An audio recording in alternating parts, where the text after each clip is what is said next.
We're here with another episode of Humble Beginnings, Great Expectations. We are at the legendary Sterling Cigar and Lounge here in Ybor City. We are going to talk about the upcoming artist Jeremy J. Turpin and his rise to success. Don't forget to subscribe. Follow me. Be humble. Be humble. Turn down. Turn down. Be humble. Be humble. Turn down. Turn down. Be humble. Be humble. Turn down. Turn down. Be humble. Ladies and gentlemen, thank you for joining us again for another episode of Humble Beginnings, Great Expectations. We are here at the legendary Sterling Cigar and Lounge here in Ybor City. I have a wonderful guest today. This is for my right brain community. My guest today is an artist by the name of Jeremy Turpin. Jeremy, welcome. Thank you to the episode, man. Thank you so much for your time. Appreciate And it. man, you know, just to get everything started, number one, I'm glad you're here. Number one, because we don't get a lot of representatives of the art community, Right. Especially with who you are as a person. So it's a privilege to have you here, and It's an honor. Thank you. looking forward to the insight that you have about your journey. Right. Appreciate being here. Since I seen you start the pod, of course, before knowing you, I always love to build with people. So this is something that both of us can benefit and get the word out and, get the insight in the arts. Like you said, the right brain community and those that love us. But yeah, I appreciate you having me. Absolutely, man. So let's get it started. Humble beginnings. You know what I'm saying? Oh, yeah. So what inspired you to be an artist or get into, the arts per se? Both my parents are in the arts. So my mother was a dancer. My dad's a musician and a singer and a songwriter. So growing up in my house was just like Soul Train and Bob Ross mixed together. So everybody had, can sketch and draw. A few people in the house painted, but it's always been a part of us. Oh, and a wow. part of myself. So that was since I can remember. Never not had drawing or music in my life. And so they perpetuated that through Oh, your yeah. childhood, through the music, through what they did, and they always involved you in Oh that? yeah, they made sure for me to definitely, well, my brothers as well, and my sisters to pursue your happiness, pursue your dreams, and to use your gift. So you don't want to waste your gifts. So that's something that my parents definitely pushed 100%. Wow, that's amazing. to foster that and let it blossom. Do you remember the first piece you ever created? Fred Flintstone, yeah, Fred Flintstone. Fred Flintstone. First drawing. What inspired that? I love Fred Sunday Flintstone. morning That was cartoons? my Fred and Barney is my guys. I got them tattooed on me, and I just thought that would be the easiest thing to draw and to capture. I think I was like 3 or 4 years old, so that was the first thing I remember actually drawing good and like from memory. Like, okay, I remember drawing that. So I probably doodled or something before then, but like Right. the first picture that I was like, yeah, I Wow. got something. What about it made you want to actually to draw it? Per se? Put it on paper, put it on wax. Just it was fun. It was always, my brother used to tell me I had Barney Rubble toes, so it was always that connection with the cartoon. So Yeah. I always watched it, and then that whole nickname from the feet thing. So I always had that imagery always playing. Of course, Saturday, Sunday mornings, that's cartoon time after you clean up. Right. So that was always something that I was like, let me draw this, the Jetsons, stuff like that. Absolutely.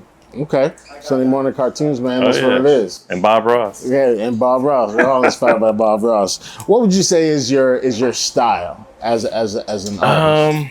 Well, I guess it's considered dry brush painting. This style particularly is not a full layers. It's layers of dry brush, but when I do color painting, it's more opaque paintings, and you're doing layer upon layers of different colors.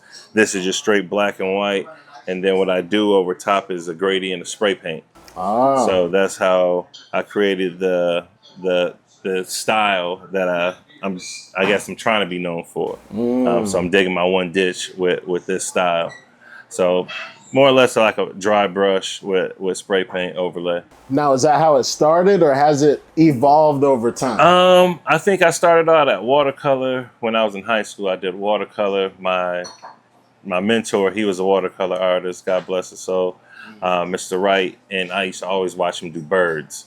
And I started doing birds and painting, but I always loved black and white photos. But the black and white painting style is used with opaque whites and blacks, so it's mixed of more like gray tones. So I didn't want that. I wanted actually black and white.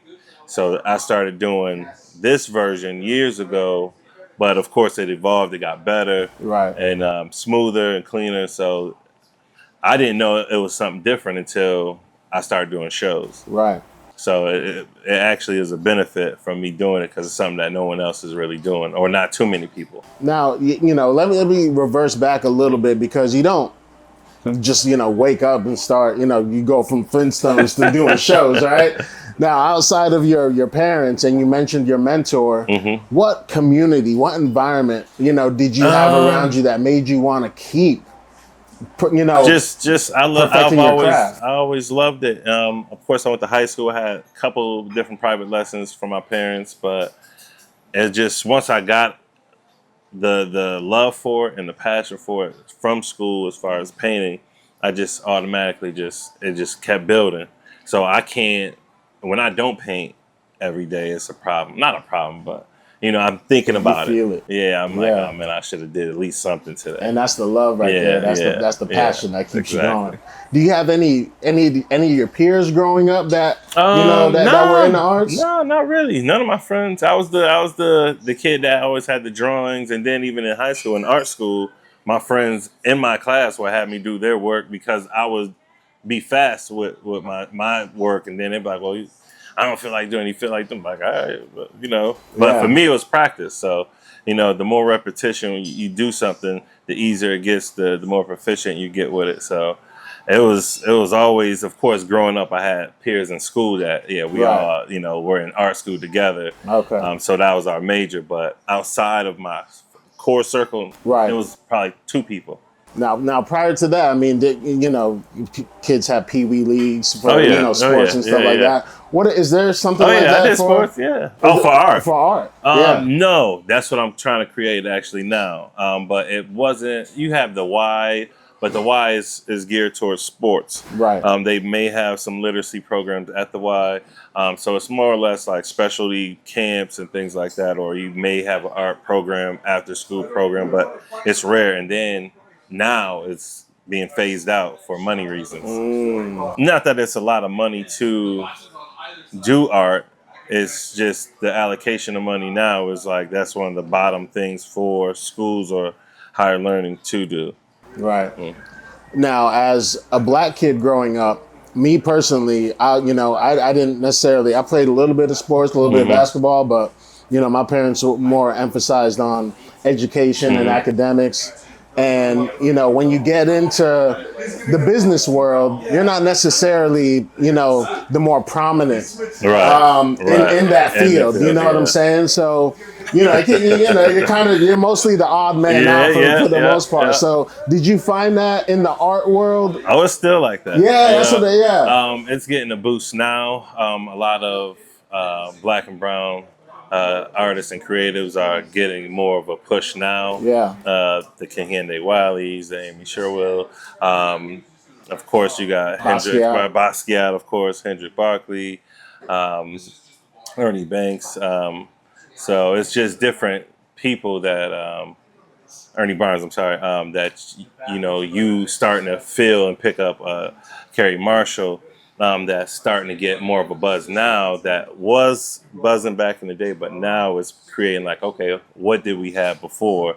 So it's getting more push now, but it's still, you still the pepper flake in the salt pot. Yeah. So, so you're working on maybe creating an environment for the younger generation so they can feel a little bit more comfortable with that. Right. That's so what's up. the programs that I'm working on, it involves all facets of art, from logos, cartoon and animation, fashion, sneaker design, of course, canvas, sketching,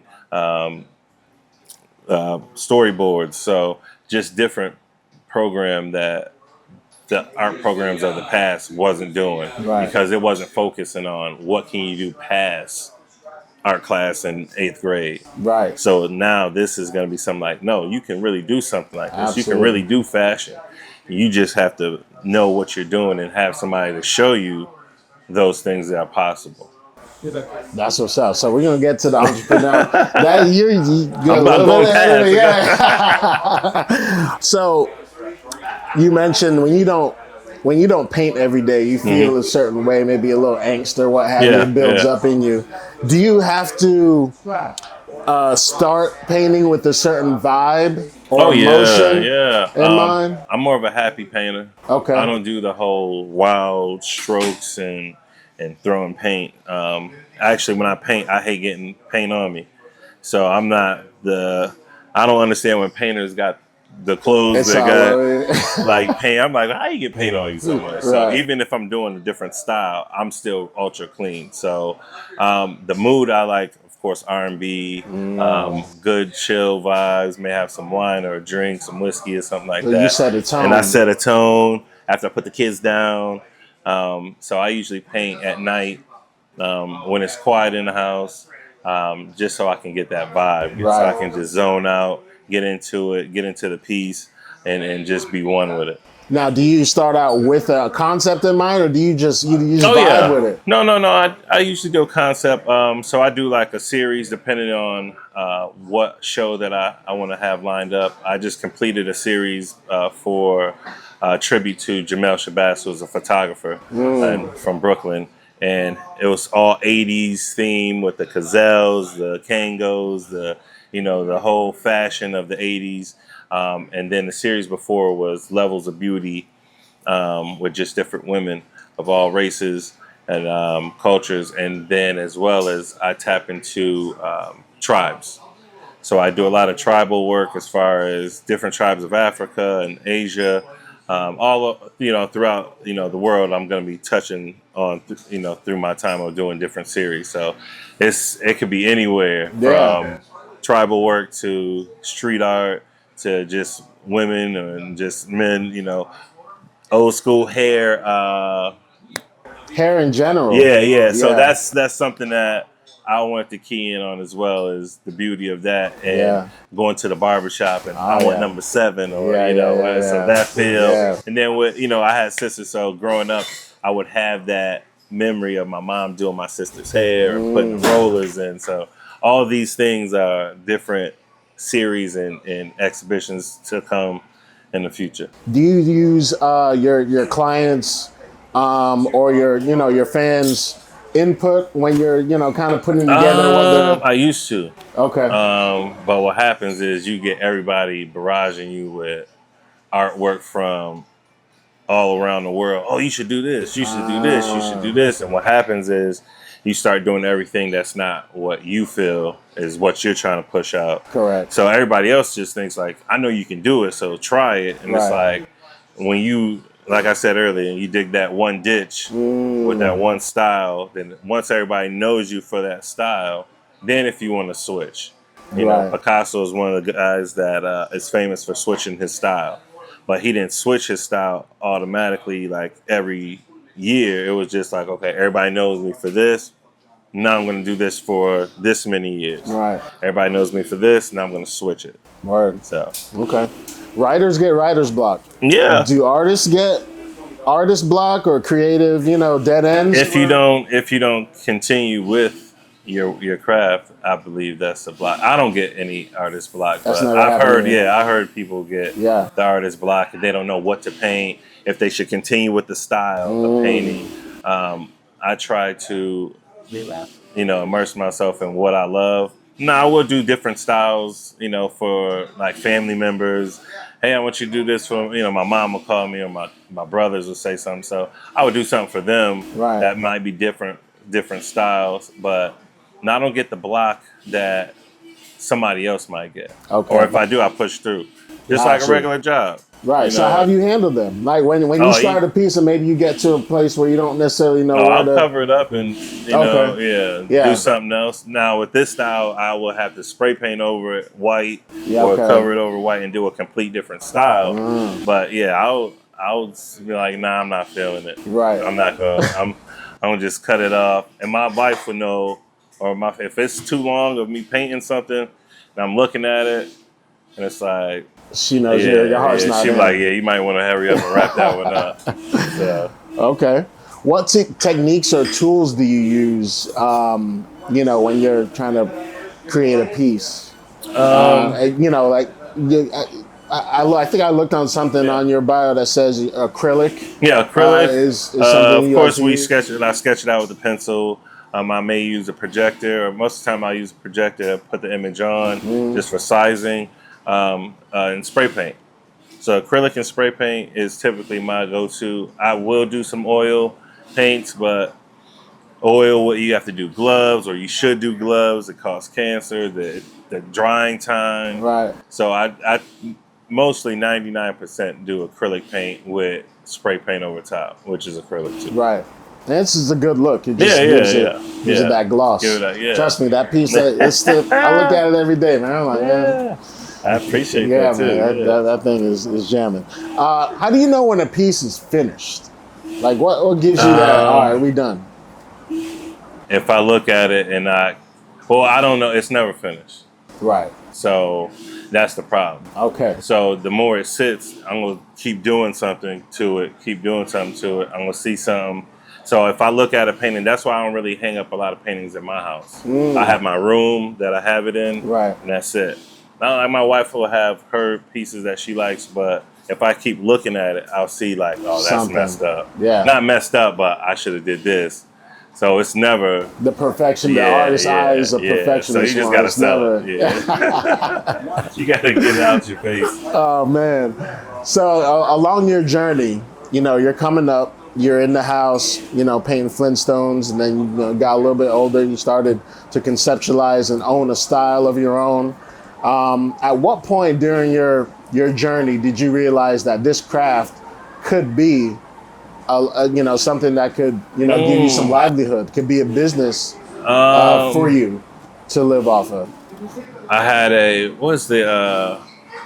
Pursuit of Happiness movie, and a true story. So I had a job in Brooklyn. I was living in Atlanta, went to Brooklyn for an interview for a sales job with Wells Fargo. I'm gonna put you out there.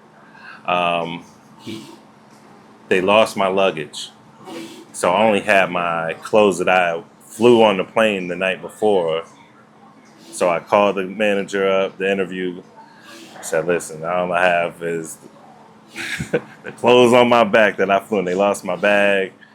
I went to there with I think I had a polo and some jeans or something like that. Oh man.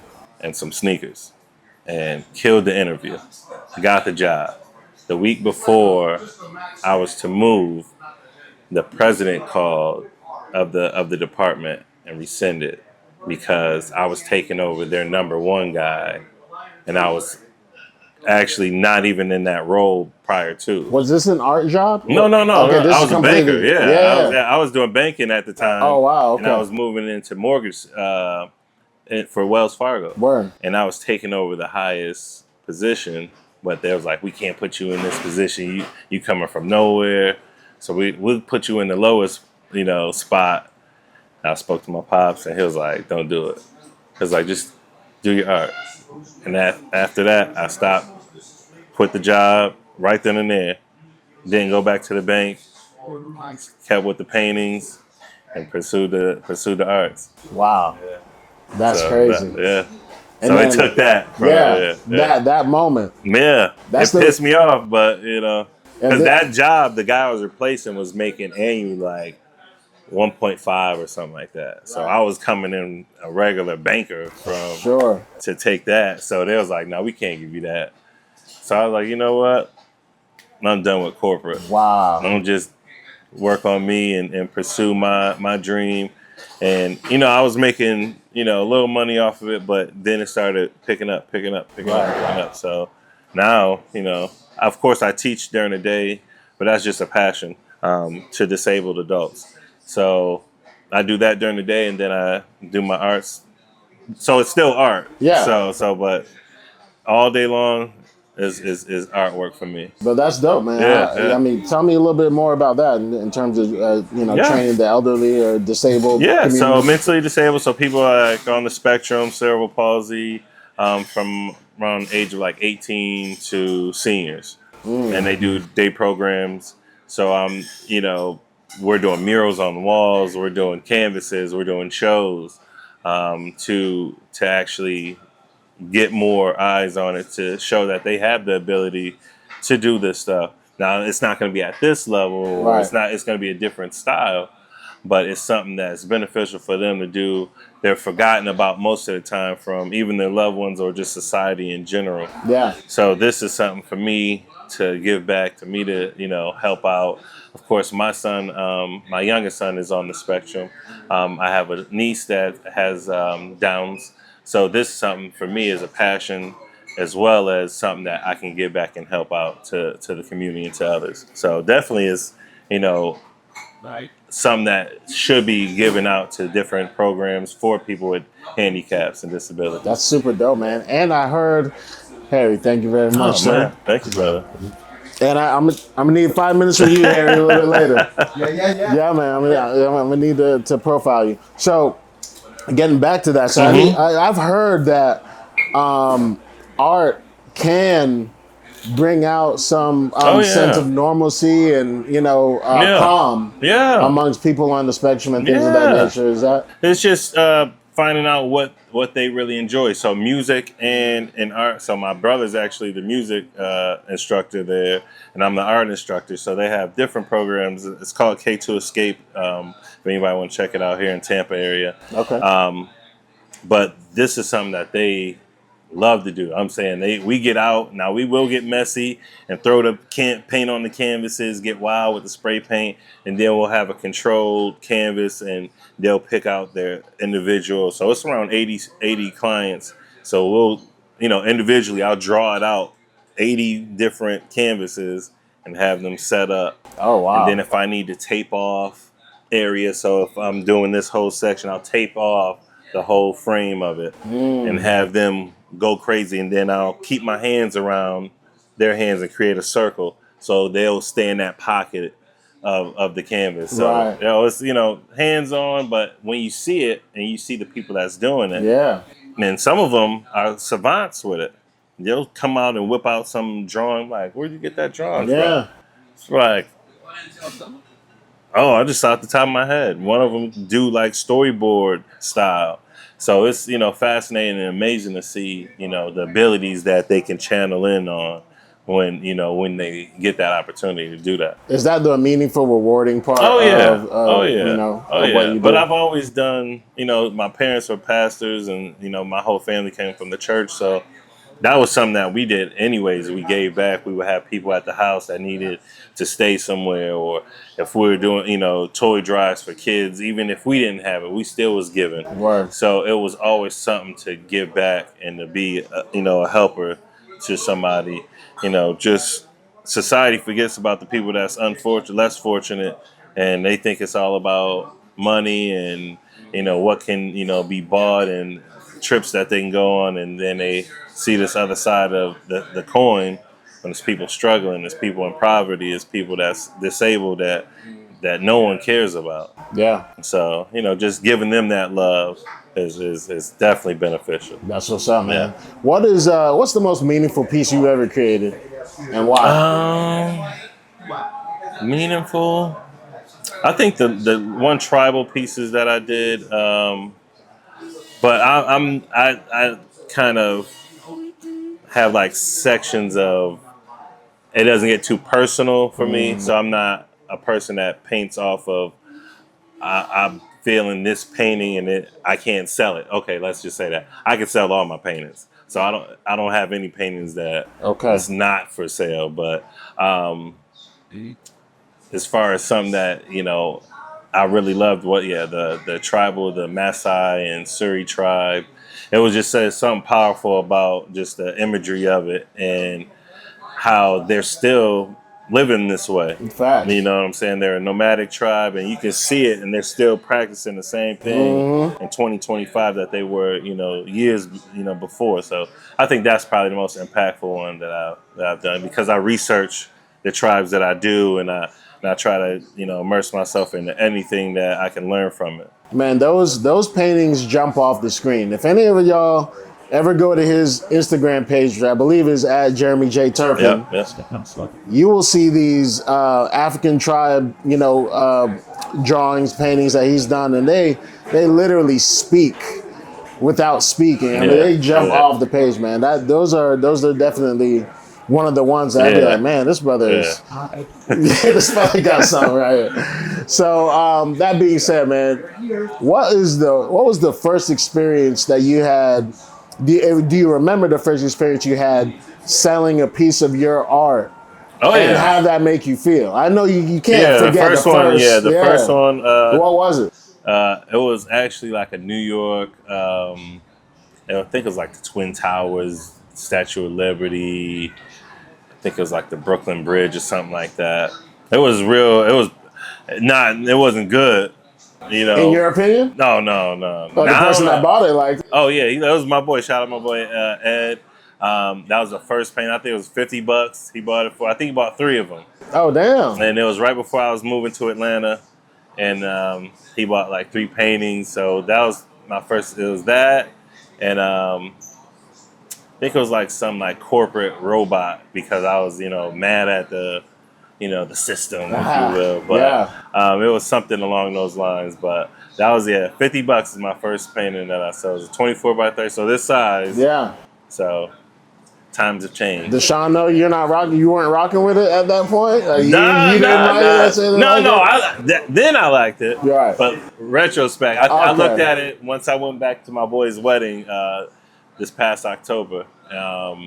And I went up to New York and I saw it, and I was like, it was cool. I could see where I was going, but I didn't execute it the way it should have been. I can see that happening. Yeah, it's the artist. But I loved it and I still love it because it was that first one that I committed to. Like, okay, I want to try to do my artwork. And big time. Yeah. How'd that make you feel, man? Good. So that was what, 09, I think, 08.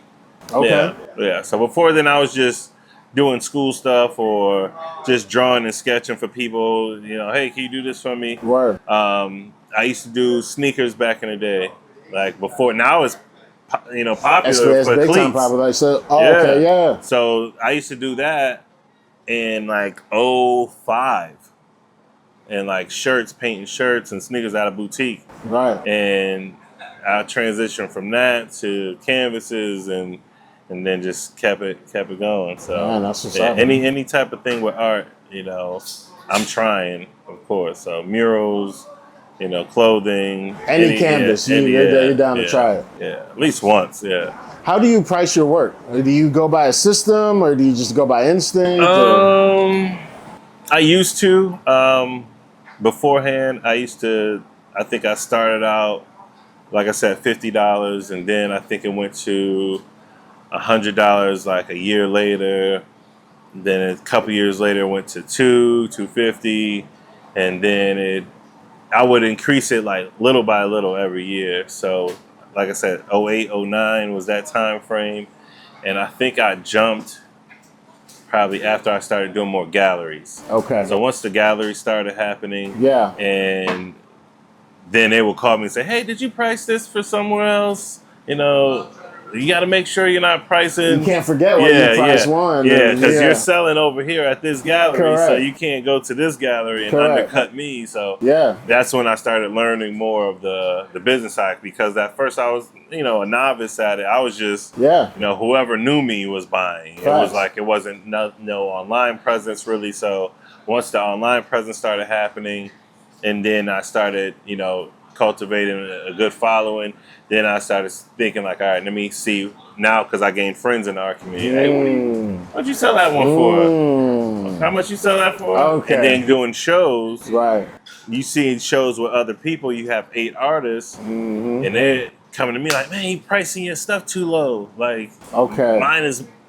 I priced mine at this. You're supposed to come in at this price. Right. But I didn't know. Right. So I was trying to give people the hookup, trying to give everybody the deal. Yeah. So it's like, no, you messing up your own work. Absolutely. And it's like, so I had to figure that part out. That's trial by error, right? That's just, you gotta trial figure by that out. error, and just understanding where you are and what you're providing, and can somebody get this same piece somewhere else? Right. Is someone else doing this particular style as well?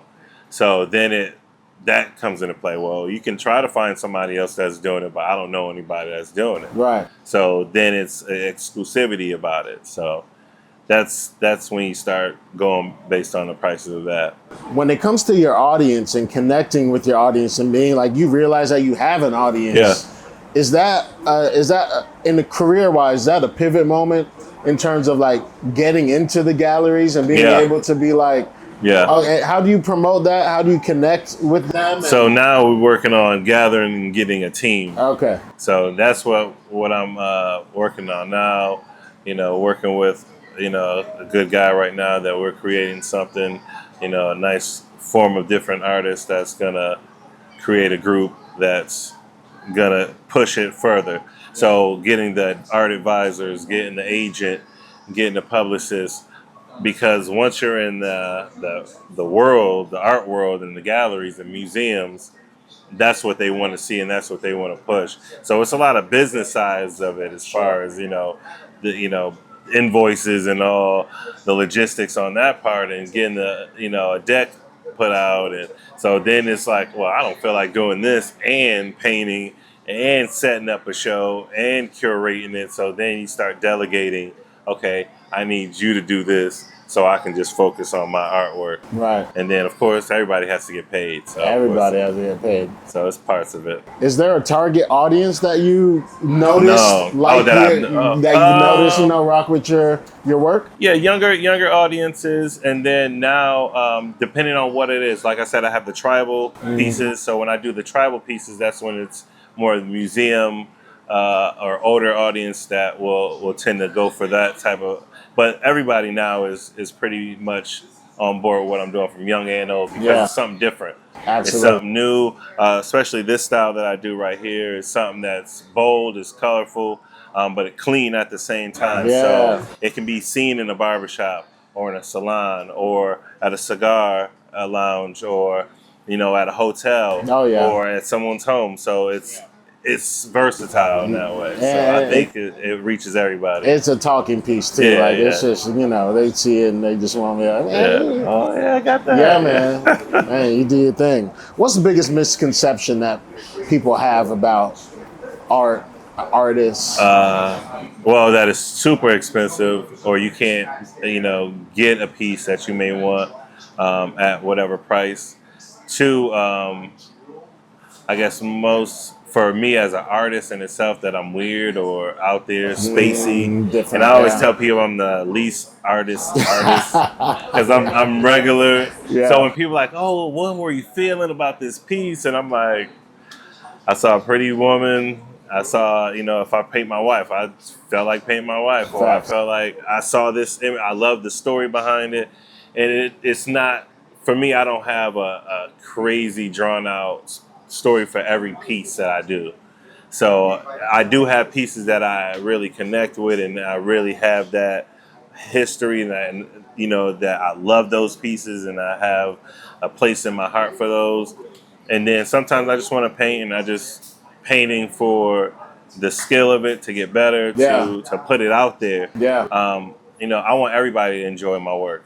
So I don't mind going down on the price. Don't quote me on that. I don't mind, working with people on pricing, or like I said, I used to do different styles for a reason, because it was tiers. I would do, if you had a couple $100s, I would do this particular style. If you had a little bit more, I would do this particular style. So it was more like levels for each thing that I would do, as far as to get people to be able to have art in their homes. Right. To enjoy it. Right. That's dope, man. There's an unassuming young kid somewhere looking at you, doing what you do, and you know they're inspired, and you know maybe they want to do it. What's the best advice that you would give that young person out there? The cliche, don't stop. I think everybody as a child starts out in art, doodling, coloring with crayons. That's like the first thing you do. But the older you get, society, maybe parents, do something else, Right. or they don't look at their kid and say, "Oh man, he can really draw, or he can color good." If he can color good, that means you have good color theory, you understanding how to blend, and so you have to push those things, and it's beneficial for the right side of the brain, so it's always going to be beneficial for somebody as a child to do those things, and just to never stop and continue to try. Failing is the best thing they can do, so because that's going to push them and push to continue to work hard. Facts. So. And you did it without necessarily outside of your mom and dad. You did that without a community of peers, kind of pushing you. So don't be afraid to be solo, doing it. If you love it, just keep If you love it, pushing. push it. And now it's easier. You have YouTube and different outlets that you can go online and watch step by step how to do. You have, Instagram, TikTok, and you can reach out to the people easier. Before, you would see people in the books. It wasn't even Google. So you would look up somebody and say, oh, I wonder how they paint. Now, I go live almost every night. So you can watch me paint and see, okay, this is how he's doing it. Oh, that's what he does. Right. So now it's more access for people to be great. So use your access, use what your outlets are, and use what what your community gives you, because it's different centers that have it, but YouTube, internet, and have that passion. What's up, man? Great expectations. Where do you see your art? Where do you want to see your art? Your business grow from here in the next 5-10 years. 5 to 10 years. In multiple museums, traveling, not me traveling as well, but overseas doing shows, all the main art fairs that's going on, New York, California, Chicago, Miami, anywhere I can be that someone can see it, and I can give somebody, like you said, a young person, inspiration. So I want to be everywhere, billboards, TV, painting on cars, painting on people, whatever. But just paint on people. Paint on people. anywhere that I can show my love for my art and to share it. I love sharing it. So no matter what, I'm always a open book for anybody to ask questions and learn. So that's what's up, man. Well, listen, Jeremy Turpin.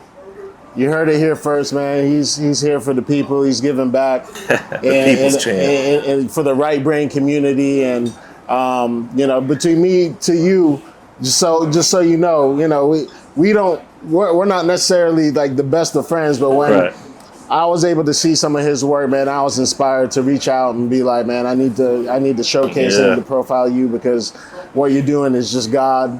And it needs, a little bit more light on it. Yeah. And whatever I could do to do that, you know what I'm saying? I was proud to do it, because man, I appreciate it touched me that much. So listen, I appreciate your time. Humble beginnings, great expectations. Tune in and subscribe. Thank you. Thank you. All right, my guy. Yes, sir. Good job. Good job.